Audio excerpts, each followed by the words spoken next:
That's when you stop running from success to success and you start on the transcendental walk to actually experience your life moment to moment.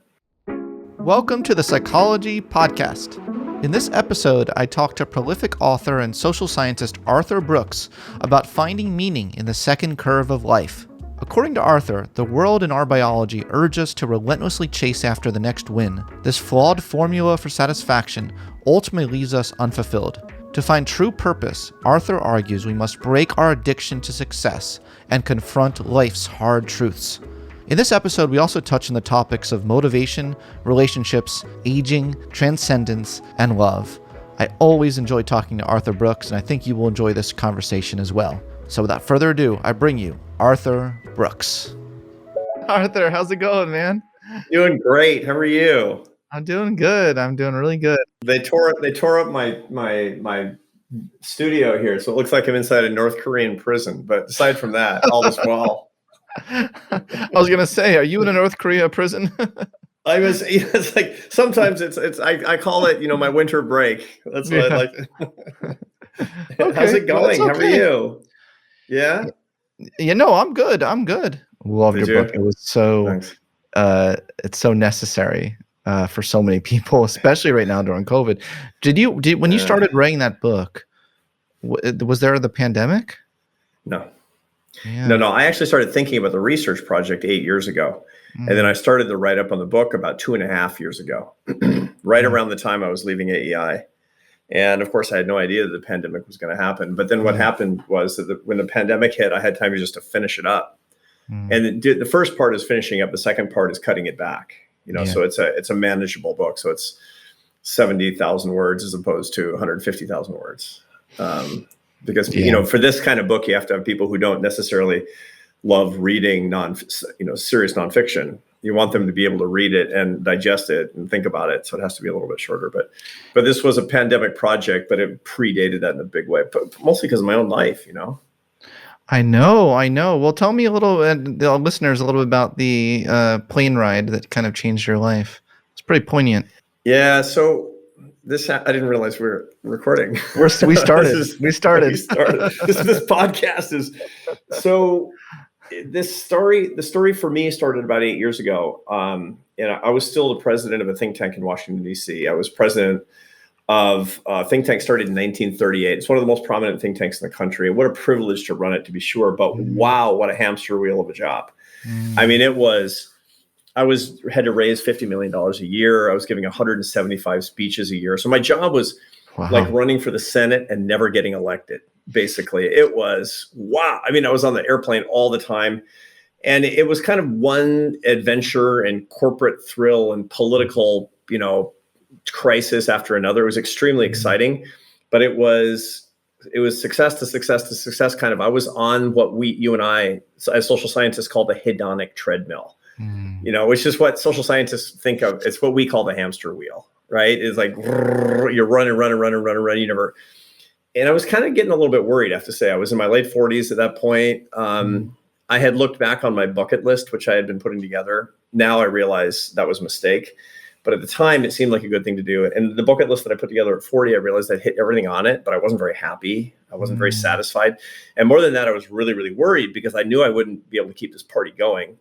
And once the party stopped, where was I going to be? What was going to be of my life, And so I was kind of in a panic. And this was at this point, this inflecting experience happened to me. I was on an airplane at night coming from LA to Dulles, to Washington Dulles. And it was nighttime, about 11 o'clock at night, and it was dark. And I couldn't see, but I could hear people around me. And I heard a couple behind me having a conversation. And I wasn't eavesdropping, but you'll see, why I was listening very carefully. And I could tell it was a man and a woman, and I could tell that they were elderly by the sound of their voices. And I just sort of imagined that this was a married couple because of the intimacy of their conversation. I couldn't quite make out the man's words, but I heard his wife answer him, "Oh, don't say it would be better if you were dead." Like, whoa. And then I hear mumble. And she says, "It's not true that nobody appreciates you or cares about you anymore. It's not true that you're nobody." And it goes on like this for 20 minutes. And I'm starting to get this picture of the guy in my head. He's probably somebody really disappointed with his life, who was unable to to achieve the things that he wanted to achieve. And we land at Dulles Airport half an hour later, and the lights go on, everybody stands up, and I'm kind of curious. I'm a social scientist. I want to put a face to the behavior I look at him and I'm expecting to see, this kind of a sort of a disconsolate old man. It was one of the most famous men in the world. Somebody that everybody listening to us knows. And, discretion prevents me from saying who it is. It would be improper. I'll take it to my grave, but boy, did it have a big impact on me. Because as we were going up the aisle, people were recognizing him. And the pilot, as we were leaving the plane, stopped him. He was right behind me and said, "Sir, you've been my hero since I was a little boy." And I whip around and look at him at that moment, and he's beaming with pride, Scott. And I thought to myself, so which is it? Which is it, man? Which is it? This one or that one? Yeah. And it's a half hour apart. And I thought to myself, okay, now, number one, the idea that if you do enough, if you succeed enough, if you strive enough, if you are triumphant enough in this life, you can bank those successes and go on to be satisfied permanently. That's wrong. I mean, that's evolutionarily wrong. That there's lots of reasons why that's wrong. But this is proof that actually it's not just wrong, it's the opposite of the truth. See, this guy, his successes were in the rearview mirror, and that made it all the worse. So this is, and I'm feeling intellectually stimulated by this, but more than anything else, I'm being selfish at this point. So I'm thinking, so what about me?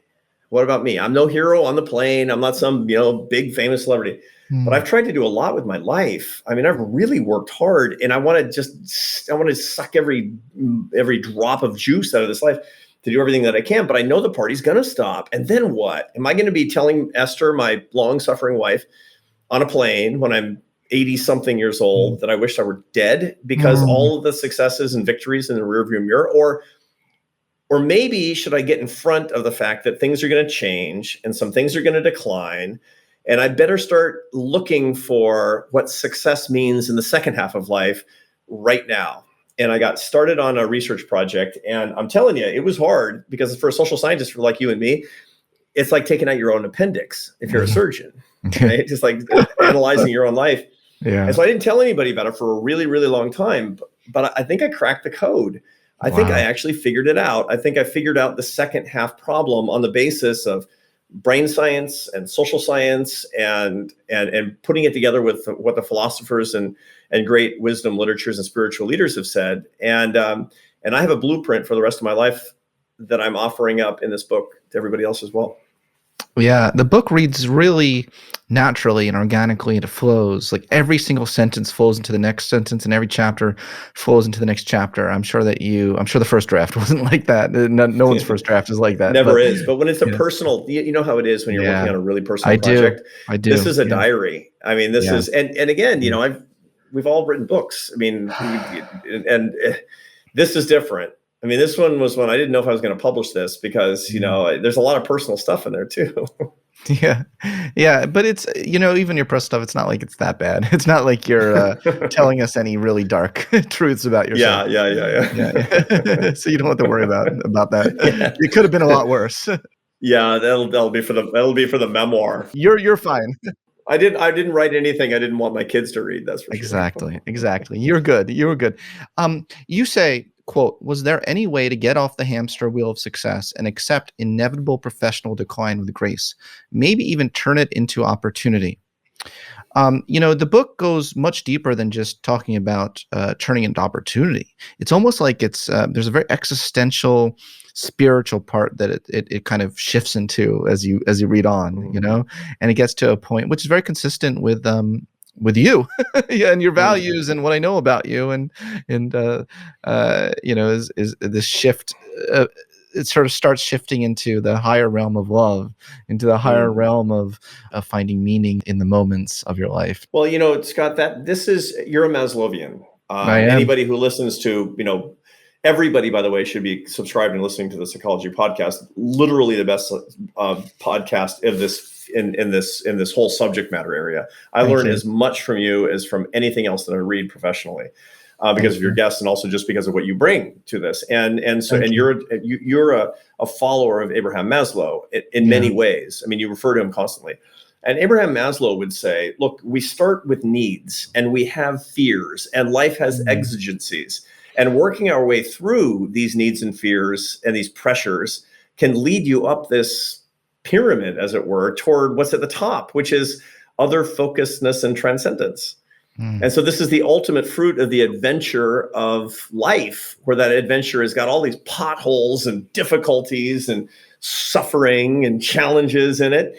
And that's the reward if we're going to deal with this. We're going to be fully alive and we're going to get our way through life with full of purpose and meaning. At the end of the day, the reward is the transcendence. And so that's one of the things that, that's one of the punchlines of, what it means to live fully in the second half of life. Hey everyone, I'm excited to announce that the 8-week online Transcend course is back. Become certified in learning the latest science of human potential and learn how to live a more fulfilling, meaningful, creative, and self-actualized life. The course starts on March 13th and will include more than 10 hours of recorded lectures, 4 live group Q&A sessions with me, 4 small group sessions with our world-class faculty, a plethora of resources and articles to support your learning, and an exclusive workbook of growth challenges that will help you overcome your deepest fears and grow as a whole person. There are even some personalized self-actualization coaching spots with me available as an add-on. Save your spot today and get 50% off the normal price by going to transcendcourse.com. Sign up for the early bird today and get 50% off at transcendcourse.com. We have so much fun in this course, and I look forward to welcoming you to be a part of the Transcender community. Okay, now back to the show. Yeah, it's because I had such a deep resonance to especially those parts of your book, I clearly just jumped right there. Like I skipped like all of the, get over the addiction of success and all. Yeah. I jumped all the way into walking into transcendence.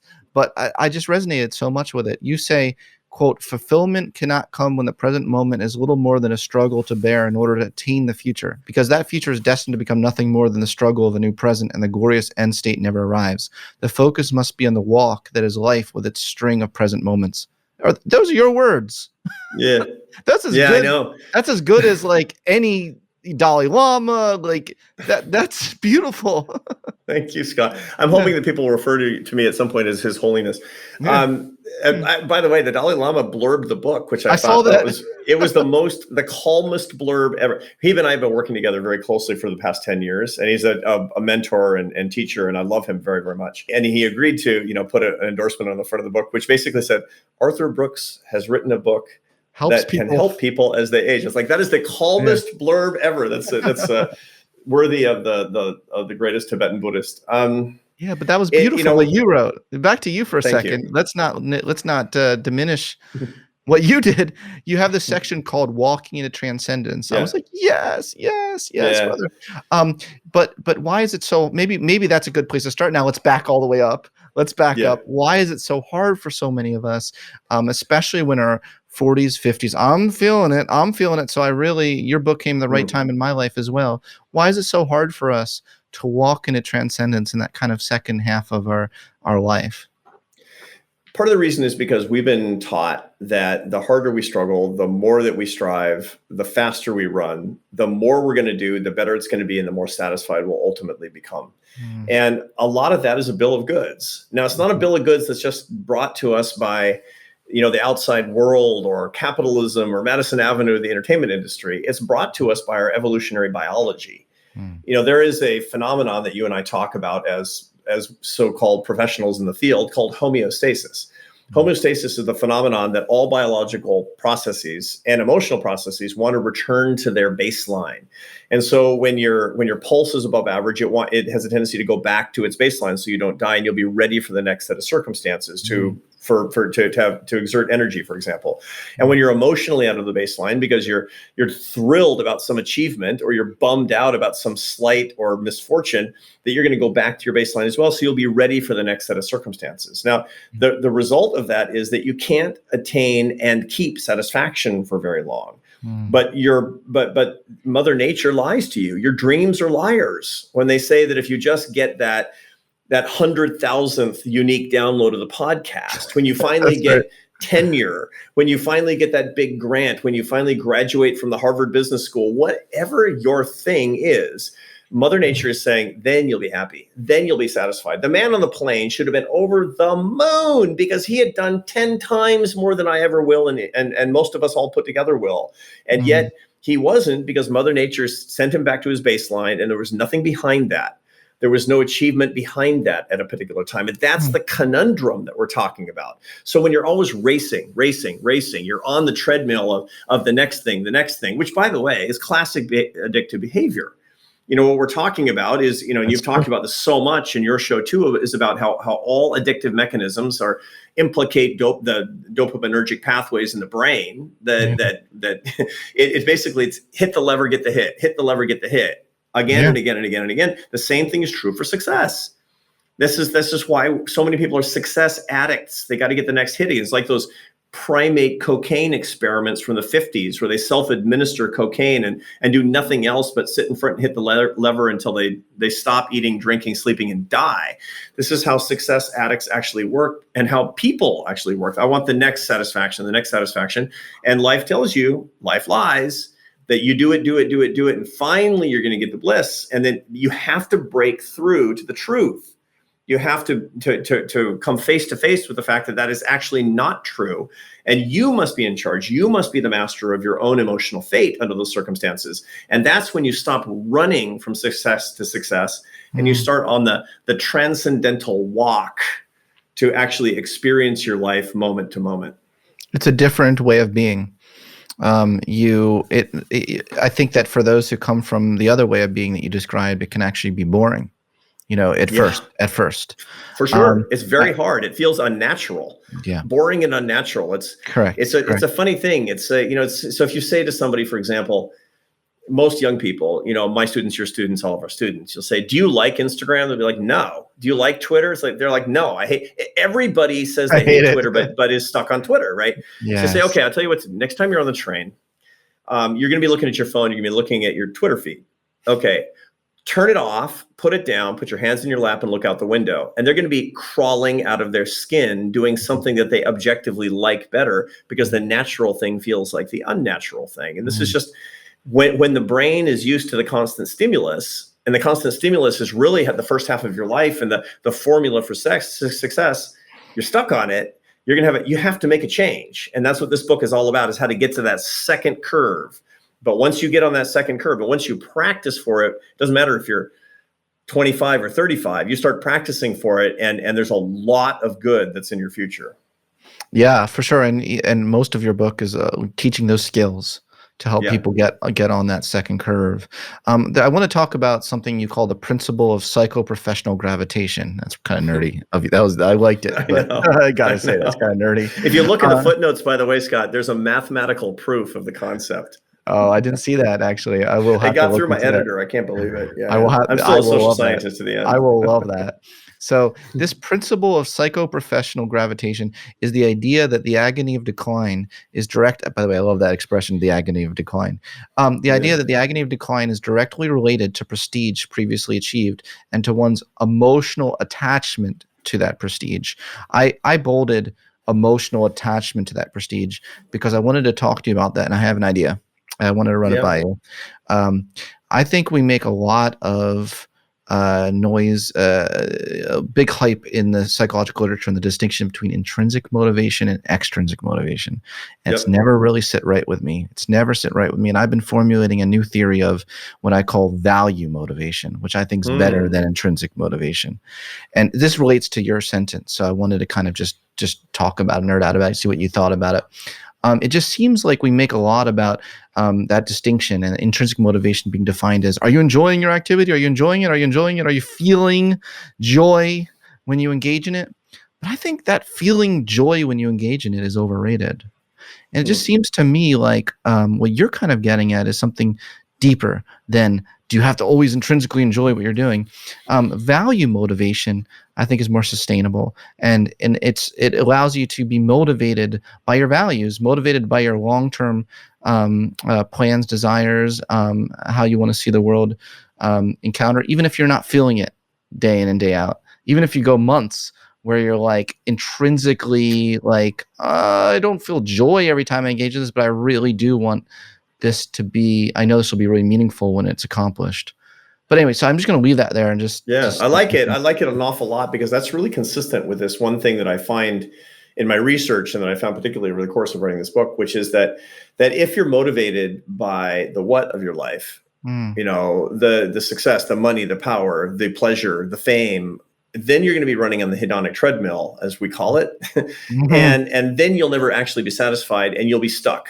You'll be stuck in exactly the ways that we're talking about. But if you go from the what to the why, as Simon Sinek always talks about, which is so important, then you'll be talking about your values. And it's not always fun. On the contrary, this is one of the things that I teach a class in happiness at the Harvard Business School. And the first day we define happiness. I say, think of happiness as like food. It's made up of macronutrients. It's not a thing. It's not just food. It's actually proteins, carbohydrates, and fats. Well, happiness is actually 3 macronutrients, which is enjoyment, satisfaction, and purpose. And the most paradoxical of those is purpose, because purpose requires values. Purpose requires sacrifice. Purpose requires pain. And so paradoxically, happiness requires unhappiness to get it because of that. And it can be intensely meaningful to do things that are difficult, but only if you're pursuing your why, or as you would point out, that you're serving your values. Yeah. And just even your framing of that, the emotional attachment to the prestige is very interesting, right? So a lot of us probably are emotionally attached to our prestige in a way that we're not consciously aware of, and it's driving us. It's driving our motivations. So I think it's very helpful. This book, when people read your book, it might be a big dose of reality for a lot of people, and they might have a lot of aha moments where they're like, wow, that's what I've been driven by. Yeah, for sure. And they can, what I'm hoping is that when people read it, they're, depending on what point they are in their life. I mean, I'm 57 years old. And so if people who are my age, a lot are going to be perplexed by, number one, it's why is it that it looks like even though I'm in many ways the prime of my life, but my skills might be waning in a particular area. And I'm not talking about my ability to do a deadlift or, with the bench press. Because you could still do that. It's weirdly, I'm in better physical shape than I was when I was 37. But there are certain things that I'm much, much worse at, and some things that I'm much, much better at. And it's the same for almost everybody. So, for example, my ability to solve puzzles quickly has declined, even though I've had no cognitive decline, so it seems. And my ability to tell stories and to teach has increased dramatically. And this is this is hard for people to deal with, because what makes them successful, what jumps them on the hedonic treadmill, what makes you good at what you're good at, everybody listening to us, by the way, watching or listening to us, is almost everybody's going to be in the same boat of, why would you listen to the Psychology Podcast? And the answer is because you want to be a better version of you. This is in a very real way a self-improvement podcast, but based on truth and intellect, not just shooting from the hip. That's why this is a valuable podcast. Okay, so that means that everybody who's listening to this is hugely invested in ideas to add value to themselves. People who have this in common, they find that what they're really good at is using ideas to create value. This is what everybody, all of us in this community, we have, is using ideas to create value. Well, you find that your speed and your innovative capacity for doing so declines in your 30s and 40s. So the first thing in this puzzle is, why is that? And then the second thing is, what are you better at that you can jump to? And that's the big mystery that I solve in this book, to my own satisfaction. I hope to the satisfaction of readers as well, is you get much slower at innovation, and you get much better at instruction. You get much better at explaining ideas, of mixing big ideas together into a coherent story and telling other people about them in ways that they can use it. So you got to go from software pioneer to college professor, or some equivalent of that. And this is a really interesting thing. So you early in your career are a good example of this. I mean, you have always done a lot of really pathfinding, high-level technical research. If you read your journal articles, this stuff is at the forefront of what psychologists do. You read my journal articles? Look, we're in a pretty small community here. Wow. I didn't know you read my nerdy journal articles. And well, I mean, I got nerdy journal articles too, is how I cut my teeth, back in all these. And I go back to my journal articles from when I first finished my PhD, and I can't literally even understand my own math. I was using I know what early you artificial intelligence, genetic algorithms to model public finance mechanisms. Wow. And, I was publishing in these theory journals and all that. I can't understand my own math now, but I can write a book that takes relatively complex research and explains it of a whole bunch of different brilliant people and explains it in a way that people can understand it. This is exactly what you're doing in your podcast as well. And that's the first kind, that innovative capacity is called fluid intelligence, which you have in huge amounts when you're young. And you need to jump from that curve to crystallized intelligence, which is wisdom, teaching ability to explain things, and if you're a CEO, to use other people's brilliance to lift them up and put them together in really good teams. If you're a podcaster, to take all the best ideas that are out there in the psychology world and bring them together into one place and help people explain them. That's crystallized intelligence. And so the purpose of the book is how can all of us make the investments to jump from fluid intelligence to crystallized intelligence when it's time, how to know when it's time, and then how to make the jump. And the rest of the book is what are the techniques to actually get you there, and so you're happier when you get there. Yeah, I love that. Did I ever send you that book chapter I wrote with Marty Seligman on why we age? I do. I know that chapter. I know that chapter that you and Marty Seligman wrote when you were still at Penn, I think, right? Yeah. When I was still at Imagination Institute, we tried to review the whole literature and said, well, what do you still got when when you're older?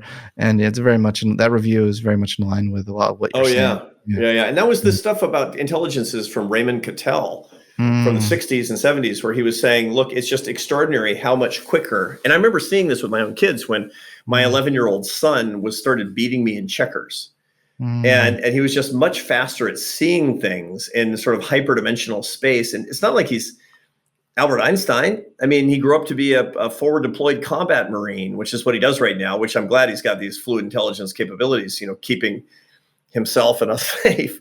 But it was amazing to me that I saw that I was sort of weirdly slowing down in my 40s, but at the same time, I was a much better teacher year after year after year, much better writer year after year as things went by, for exactly the reasons that you and Marty figured out. And that's what I talk about in the book, but most importantly, how to get there and how not to be afraid to get there. Not be afraid to get there. And your book is called From Strength to Strength. So it's in one sense, you're saying from fluid intelligence to crystallized intelligence, but another sense you're saying from success addiction to what? What would you say? To freedom. To freedom. Human freedom is so elusive. Wow. And the chains that we put on ourselves because of it's the funniest thing that people often think, you go back to, I'm older than you, so I remember when I was a kid, a really, really, really little kid, my dad watching some news report about Woodstock. Maybe I was 4 or 5 years old, and some hippies on TV going, if it feels good, man, do it. And my dad's saying, that's just all wrong, right? And then now I listen to my millennial students and friends and all that who basically are saying if it feels bad, it's bad, you got to avoid it, and you have to treat it, for example. Both are wrong. Yeah. Because Mother Nature lies about happiness. Mother Nature doesn't care if we're happy. The truth of the matter is that Mother Nature will drive us to run from success to success so that we're optimal breeding machines. So we're as attractive as possible. We have as much resources as possible, but we do not select. We do not neither sex select nor naturally select on happiness. This is the reason as evolved beings, as spiritual beings, that we have an opportunity and indeed a responsibility to learn about the secrets to happiness, success, and share it with other people, because it goes against human tendency. It really does. I feel like I'm so aligned with everything you're saying. I'm so aligned, and you're a conservative. Politically, it's no secret that politically you're a conservative. How can it be that I'm progressive, but no, I'm not far left. I'm more like, classical liberal sort of kind of guy. But how can it be that every time we talk, I'm like 100% on board with like everything you say? Will we ever get to a point where I disagree with something with you? Like, would it have to get into the political domain for me to disagree with you? Like, I just feel so aligned with you. Well, to begin with, we have the same values, which is to say humanistic values. And that's what really matters. I mean, you called yourself a classically liberal political liberal. Yeah, I'm a classically liberal political conservative. And the classical liberal part is these Enlightenment values. So when we think about it, one of the reasons that you and I like each other and get along is because we both believe in in the power of the competition of ideas to make things better. I mean, when you think about it, it's so interesting. Until the Enlightenment, power was everything. Coercion was everything. If there's a disagreement, coercion is the only way to sort it out. But as far as I'm concerned, the most important thing that the Enlightenment pointed out to people and demonstrated to people is that persuasion is way more powerful than coercion, because we can disagree on something and through the disagreement be both better. You know, the whole idea that we love competition. In politics, it's called democracy.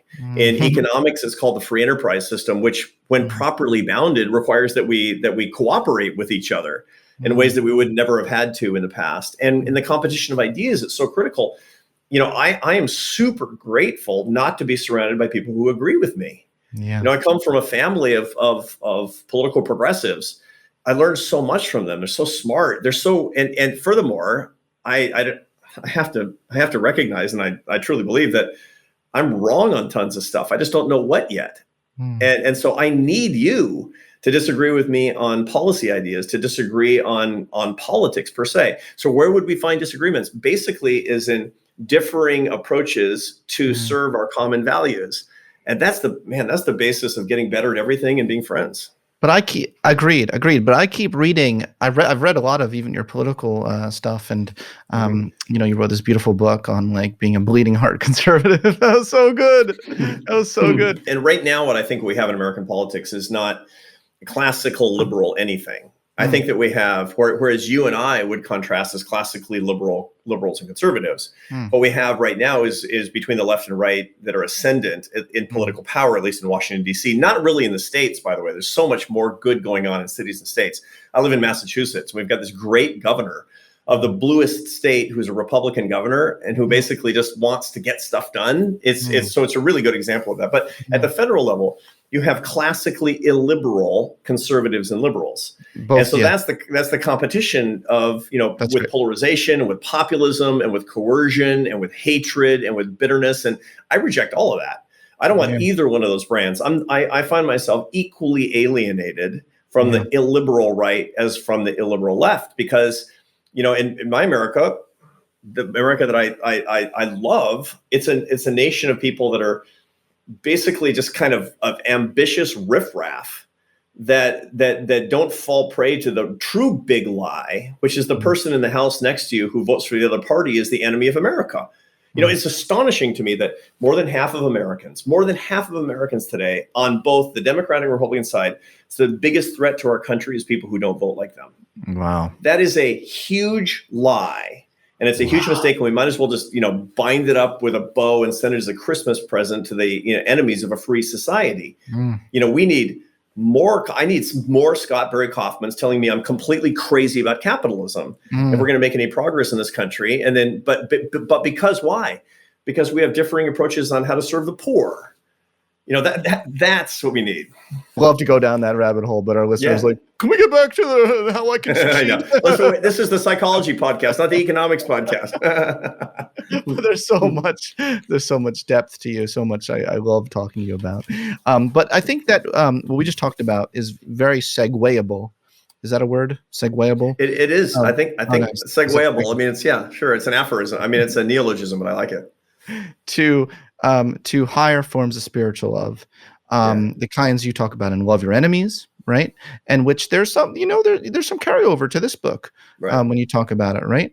How is that and cultivating more of that in this kind of second, you know, what's the word to use? Second what wave of your life? The success curve, the second curve curve that you're of your jumping life on, and the one that doesn't curve down, that you can maintain that success for the absolute rest of your life.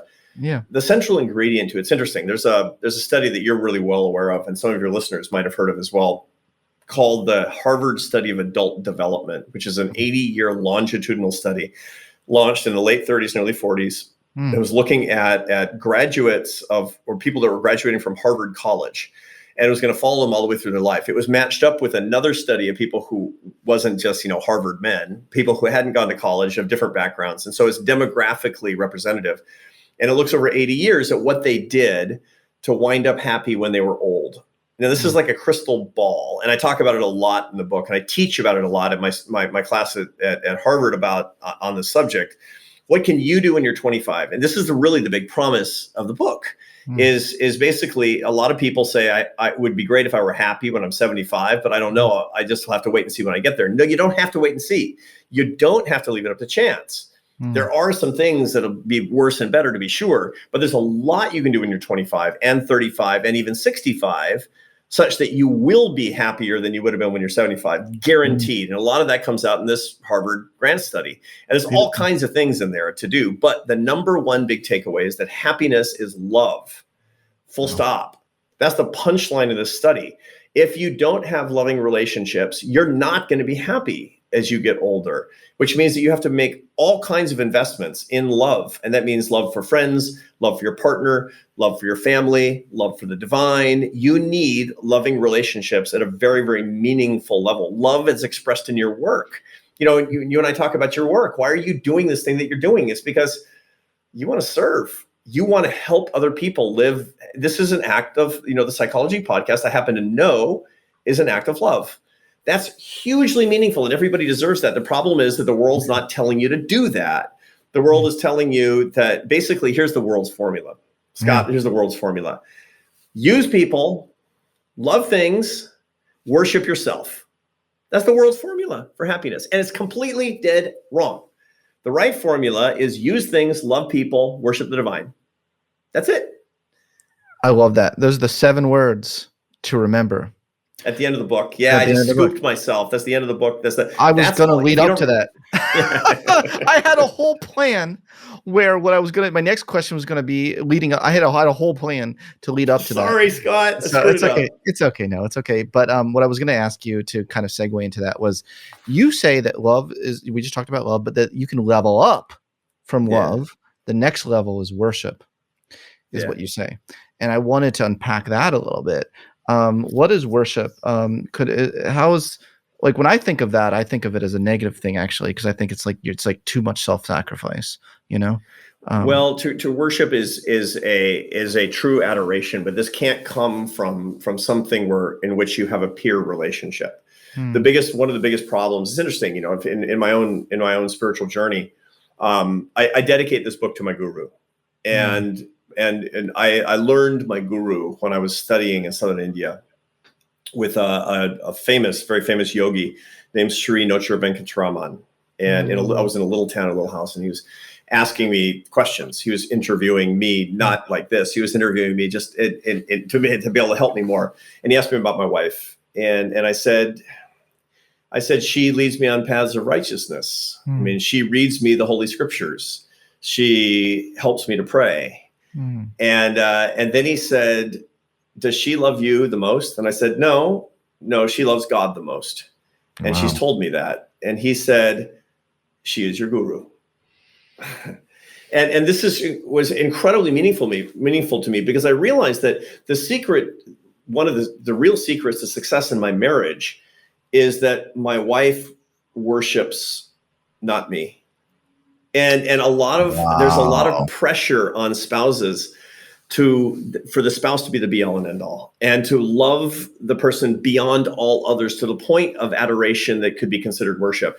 And it is so hopeful to me that I know that with my dying breath, my eyes will be on my beloved, my wife, but that I will be in the hands of God, and that she will be fine because she's in the hands of God as well. That's worship. And that's a disordered relationship for another person. Yeah, that is really profound. For you to have no ego, to be like okay with that like, oh, you feeling God more than me? Like, you're okay with it. It's like, no, I love it. It says something about you. Me so happy. Yeah, I know. Yeah. Well, no, I don't know. It's funny because at the beginning of our marriage, this is an evolution as we've gotten older as well. And as we've had our children, as our children have grown. And it's really helpful. It's interesting because we were explaining this to my oldest son is engaged. And we're explaining this to my oldest son and his fiance. And I wasn't quite getting through, right? It sounds almost as sort of a compromise, or as if we don't love each other enough. But you need the adoration, the worship, to go to an entity that's higher than higher power. Higher power. Yes. Yeah. Yeah. Yes, absolutely. And David Foster Wallace, by the way, who wrote famously that everybody worships something. Everybody worships something. Now, more dangerous than worshiping your partner, of course, is self-worship. And that's the world that we're being pushed into. If you're posting 75 selfies of yourself on Instagram every day, then you're practicing a form of really metastatically dangerous self-worship. So there's a lot of things that are tied up in this. But love, which is defined by Aristotle and later St. Thomas Aquinas as to will the good of the other. Nothing about feelings. It's a commitment. It's a decision to love. That's why you can love your enemies, right? That's why loving your enemies is actually possible, because it's the way that you choose to behave as opposed to the feeling that's written on your heart at any particular moment. So love in the appropriate way for people all around you, including your enemies, including your friends, your family. Love in the right way. That is the secret to aging well, ultimately. Yeah. And that's an empirical phenomenon. That's what we find in the 82-year longitudinal study. The people who have the most love have the most happiness. Absolutely. This dovetails so much with my interest in Maslow's notion of being love, be love, which is a higher form of love than he calls it unneeding love, versus needing love comes from a place of deficiency motivation. Right. Whereas, that's atelic versus telic love in the Aristotelian framework, right? Nice. All this stuff can be mapped onto each other for sure. And Maslow drew a lot from Buddhism and from Tai Chi and as well, and Zen ideas. So a lot of this stuff is deeply connected. So what does it mean to start your Vanaprastha? Retire to the farthest, literally retiring to the farthest. But what does that mean? Vanaprastha is actually it's a word in Sanskrit that actually comes from two words. Van and prastha mean to retiring and then into the forest. That's why Vanaprastha it's a larger concept. Is literally means to return to the forest or to withdraw into the forest. But actually, it's metaphorical, and it comes from an ancient Vedic philosophic notion. This is probably at least a 4,000-year-old idea of a good life, which should be modeled in 4 quarters. Now, according to the ancient notion, is Hindu wisdom, that a good life, a perfect life, a balanced life is 100 years long, and it has 4 25-year quarters. Of course, as they say in finance, your results may vary, given the fact that most people don't live to 100. But the whole point is you need to pass through phases. The first is brahmacharya, which is the student phase, the phase of learning. The second is grihastha, which is the householder phase. Build your family, work in your job, become successful, earn money. The third is called vanaprastha, where you start to work backward, where you start to retire away from the earthly rewards of money, power, pleasure, fame, prestige, whatever, where you're thinking much, much more about the transcendental benefits that actually come from the love relationships in your life, such that you can do the spiritual work that's required to get into the 4th quarter, which is called sannyasa. Sannyasa is a period of real enlightenment. And in ancient times, many Hindu men would actually leave their families at age 75 and go spend the rest of their lives at the feet of their yogi masters in the Himalayas. I mean, no joke. This would be, but you can't do that without 25 years of elite training. So what this means for us today is basically, look, when you're at a certain phase in your life, notwithstanding the change in your skills, you need to start spending time thinking about the unique transcendental benefits that you can get from a contemplative life as you get older, and you need to do the work first. You can't show up at the Olympics without training. You need elite training to be able at the end of your life to attain some amount of enlightenment. And that means taking your spiritual life seriously, taking your love relationship seriously, building the root system that actually is your family and friendships that you're going to need. Thinking, reading, contemplating, starting a practice of meditation and prayer. And I go through all of the things that actually go into, not just in the ancient Hindu thinking, but in our modern American thinking as well, that makes perfect sense to all of us who are real moderns. You are so good. Thank you, Scott. You're you're such a good principled person. Like, do you have any naughty side of you that makes you more human? We don't need to talk about it. Is it just tell me that I got my share of dark thoughts. I mean, this is the huge thing, but I'm at war with myself. This is the key thing. And this was the most liberating thing, was recognizing that the day that you stop being at war with yourself is the day you start to lose. That it's perfectly okay to have a dark side. What's not okay is to accept the dark side. And in point of fact, that the war that you have against your own dark side, this is one of the great adventures, the great joys of life. That difficulty is part of what it means to be fully alive. It's interesting. Saint Irenaeus, this 4th century Catholic saint, his most famous saying is that the glory of God is a person fully alive. And what he meant by fully alive was not like, a healthy blood pressure and, no. What he meant by fully alive is actually living and engaging in life under your own terms. And this is not libertinism or my own terms, or if it feels good, do it, because that's not living according to your own terms. That's your lizard brain telling you how to live and living according to your urges and basest desires. No. Who is the person that you want to be? Who's the Scott Barry Kaufman of your dreams, and living according to that? And I guarantee you, it's not Scott with a boat. I guarantee you, it's not Scott with a Ferrari. It's Scott who is morally elevated and transcendentally aware and lifting other people up and glorifying the divine in your particular way. And then shooting at that day after day after day, shooting at that. That's to be fully alive. Well, I love that so much, but I will say, so I don't come across a hypocrite, I hope to take up sailing lessons this year. It's on my my New Year's list. There's nothing wrong with sailing.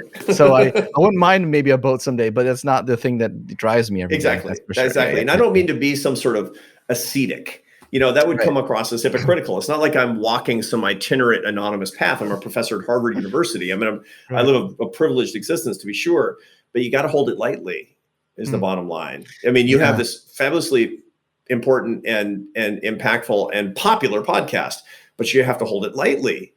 Because if this success of this podcast is the essence of Scottness, trouble awaits. Basically. For sure. Well, I struggle sometimes knowing what is my essence. But that's I'll take it to a whole different conversation. So, but I struggle. I mean, I wonder, do other people struggle with that who are successful? Like, am I the only one? I struggle sometimes to know, like, who am I? Who is the real me? And it's tough because I make the scientific case. There is no such thing as the real you.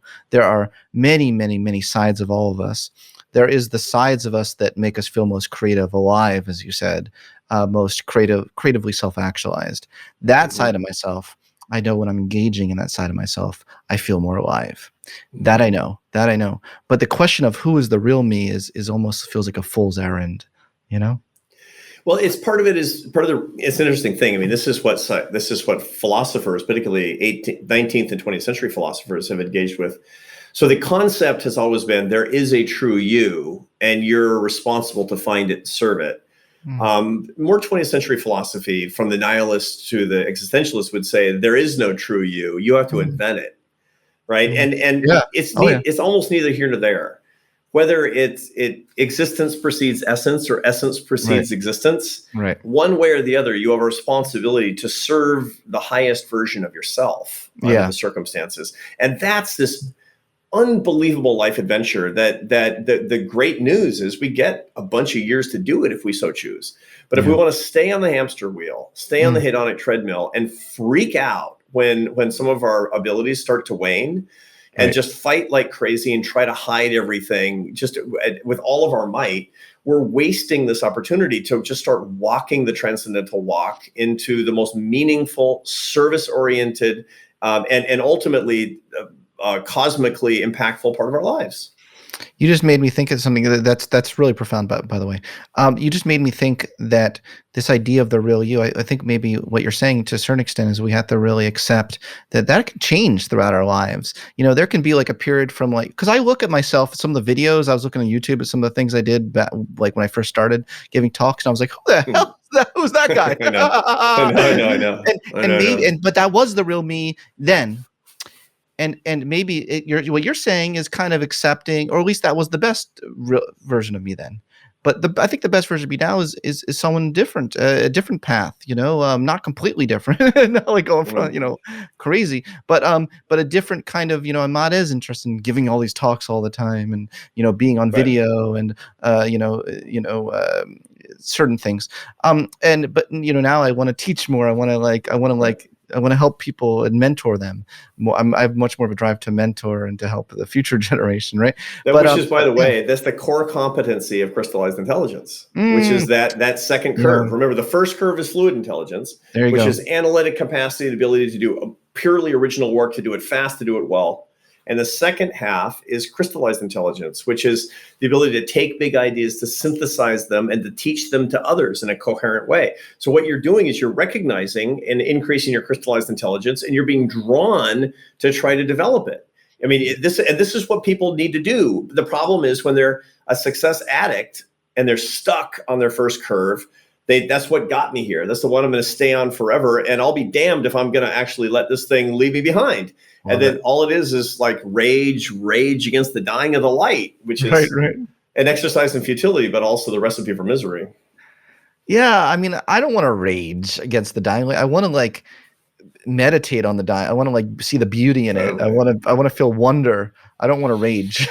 Totally. But it's different strokes and it's hard. And this is part of the problem that a lot of people who have a pretty, you have a deeply examined life.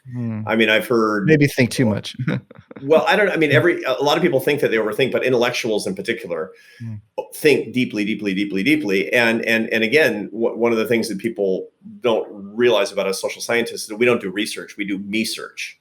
You look at things that you're interested in your own life and behavior. If you're somebody who's studying, insects or something, you're not studying humans. But if you're a human scientist, it's because there's something about this thing in the mirror that fascinates you and the problems that you want to solve. So the fact that you're doing this and jumping in with both feet is really, really encouraging, because this means that you've got a leg up, and there's a lot that you can teach to people about how they can make this shift in their own lives as well. Absolutely. But I feel like we need to collaborate on something together someday. Yeah. And you're doing comedy classes, aren't you? I am. Is that something you want to collaborate with me on? Is that what you're saying? I would love to learn more. And part of it is just, I've actually done a little bit of research about happiness and humor, which is, Jennifer Ocker and company and who's up at Stanford has done some of that work that's really, really interesting. But I did a column, I quoted them in the column, but the thing that I found about humor and happiness, which is quite interesting, is that there are two kinds of ways to have a sense of humor. One is to appreciate funny things, and the other thing is to say or do funny things. And what you find is that happiness is correlated, is associated with the first, but not the second. So people who love funny things tend to be really, really happy, and people who are really, really funny tend to be a little less happy than the average. Isn't that interesting? So interesting. Explains, a lot about comedians and their lives. I'm a weird person because I'm very much in the spiritual path, and I resonate so deeply with what you're saying, but I also am very cheeky. I also don't like to take myself that seriously. Maybe that's not at odds, right? But I feel like you often don't see that, right? Like people who are they're like, I am enlightened. They don't tend to have a great sense of humor. Although the Dalai Lama is a good exception. He's quite funny. He's hilarious. But you know what I mean? Hilarious. Yeah. He's wonderful, right? He's wonderful in that way. I mean, the things that he'll do. It's interesting. I have every kind of experience with him that shows that spirituality and earnestness are actually antagonistic to each other in a lot of ways. I love that. And so he'll say, for example, one time we were doing a thing in here in the States, and after we'd been working together for days and days and days, it was very intense. And afterward, he said, every time I see you, I want to give you something. I want to give you a gift. And I said, well, thank you. He said, but I don't own anything. And so he starts rooting around in his little satchel, this little purse that he carries, and he pulls out a ballpoint pen, and he gives me this ballpoint pen. And he says, I want you to have this. Now, it was actually kind of nice. It was a Mont Blanc. I mean, it's like no joke. But it was, he said, I've been carrying this for 20 years and I want you to have it. And for me, it's like the holy grail. It's like, and so I carry it with you. I do. It's not in this room, but I still do. And and so I was carrying it around in my briefcase for like 6 months. And I was with a Catholic bishop Bishop Robert Barron in Los Angeles. And we were having lunch at a Subway or someplace with paper napkins. And I said something. He said, "Oh, I want to write that down for a sermon." He says, "You got a pen?" And I look in my briefcase and there's my Dalai Lama pen, right? And so I pull it out and I say, Your Eminence, this was a pen given to me by the Dalai Lama, because I was kind of boasting. I'm sort of ashamed to say this, to admit this, Scott, but I said, and he says, "Oh, I love the Dalai Lama. He's been so helpful to me in my pastoral work." And I heard the Dalai Lama in my ear going, "You know what you have to do." You gave him the pen? I said, "I'd like you to have that pen." He said, "I couldn't." I said, "Trust me, I have to." So he takes the pen, right? He takes the pen. And then 3 months later, I was back in Dharamsala, which is where His Holiness lives in the Himalayan foothills and where his monastery is. And I tell the Dalai Lama this story, and he laughs like crazy, and he gives me another pen. So you have the second pen with you somewhere. I got the second pen. And he says, "I'm looking forward to hearing who you give this one to." But it's like this all the time. It's sort of this lighthearted, easy come, easy go. He has his cat. He loves his cat. He's crazy about his cat. And one time I've asked him, we were just having lunch, and I said, "Your Holiness, what's your cat's name?" And he looks at me like I asked him, like, "What's your left shoe's name?" Because in Tibetans wouldn't name an animal. And he says, "No name, cat." This is amazing inside baseball right now. I love this. By the way, Arthur, I'm a big fan of the Dalai Lama, and he's a wonderful man. He's a beautiful, beautiful man. No, you didn't get my joke. They always say, "Don't meet your heroes. Don't meet your heroes," because they turn out to have feet of clay. Yeah. To quote the prophet Daniel, and he doesn't have feet of clay. He's exactly the same guy. He's a beautiful, beautiful human being who has love for everybody and wants to share it. Absolutely. I mean, and I absolutely do. That is true what I said, but you didn't catch my joke because I was. Tell me again. Would you? Oh, wait a second. You made the pizza joke, didn't you? No.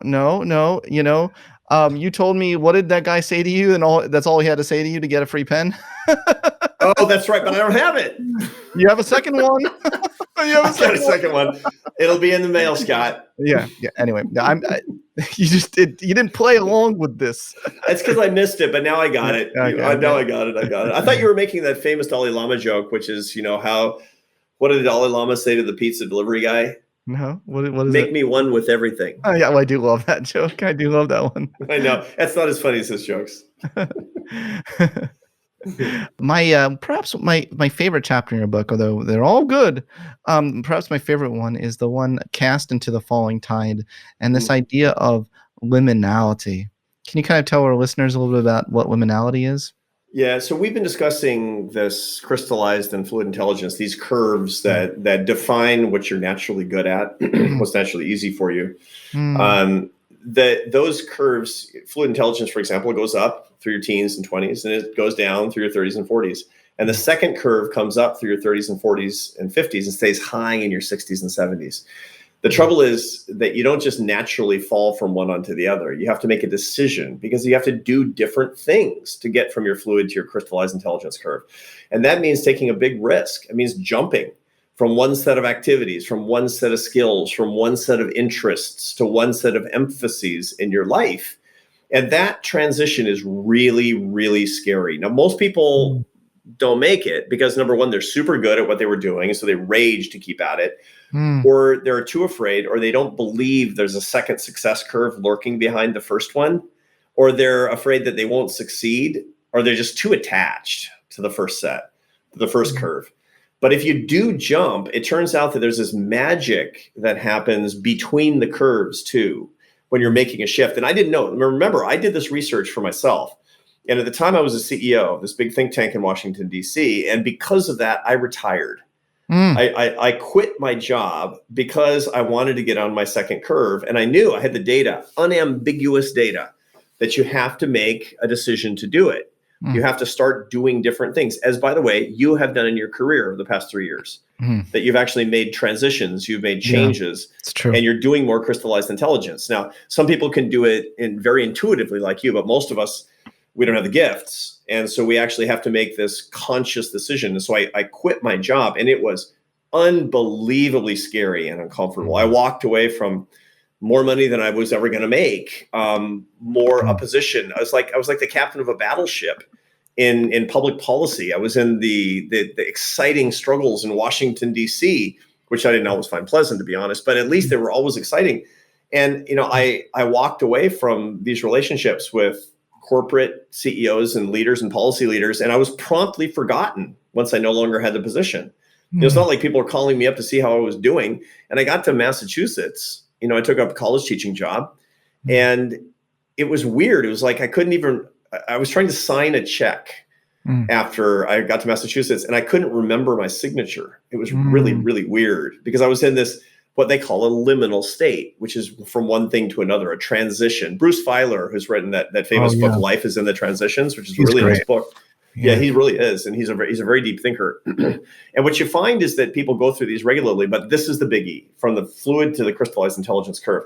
But once you do it, once you jump, your life just becomes so crazy rich with opportunity because of that insecurity per se. There's a word in Tibetan that's bardo, B-A-R-D-O. And what it means is the decision to leap at the end of your life, basically to the next life. But it requires that you make a positive decision to actually make that jump, which is the ultimate kind of liminality, literally between lives, this subtle wind that the Tibetans talk about from life to life in reincarnation.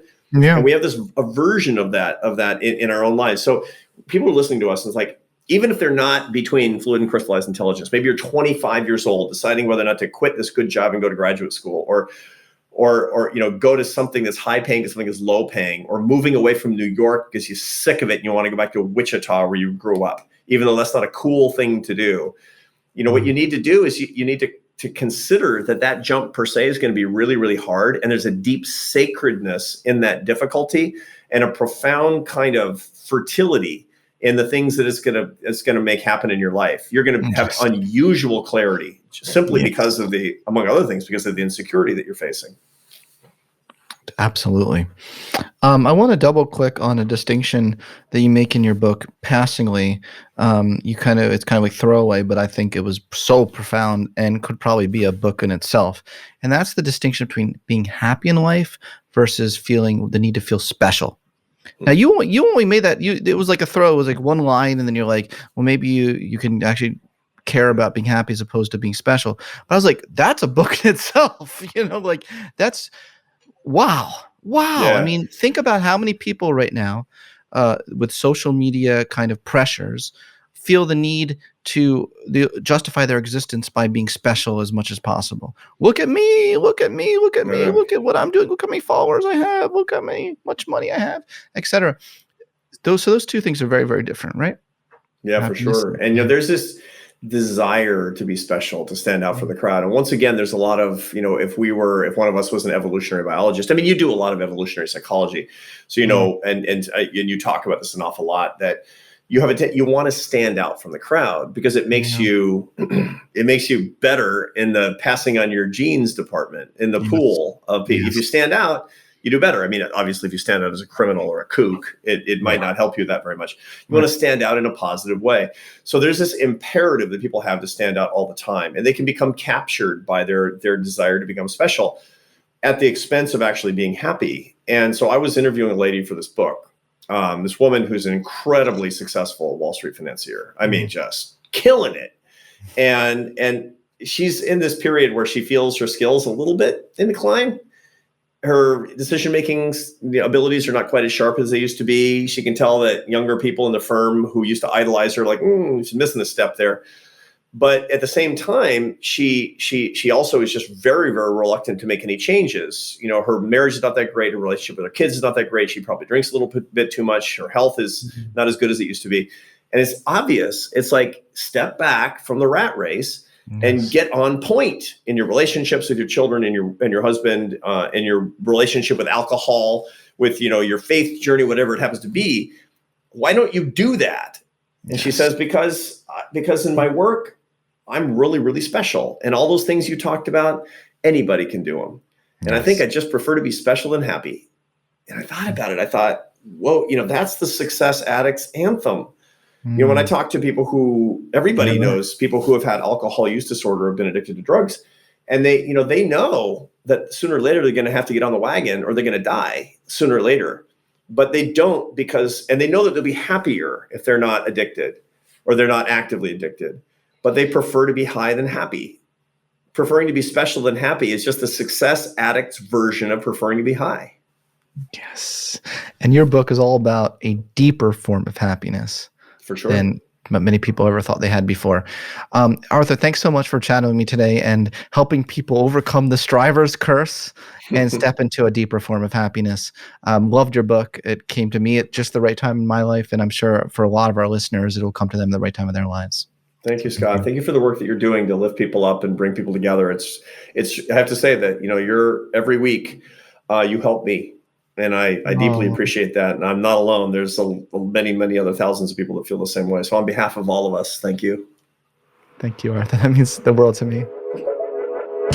Thanks for listening to this episode of the Psychology Podcast. If you'd like to react in some way to something you heard, I encourage you to join in the discussion at thepsychologypodcast.com or on our YouTube page, The Psychology Podcast. We also put up some videos of some episodes on our YouTube page as well, so you'll want to check that out. Thanks for being such a great supporter of the show, and tune in next time for more on the mind, brain, behavior, and creativity.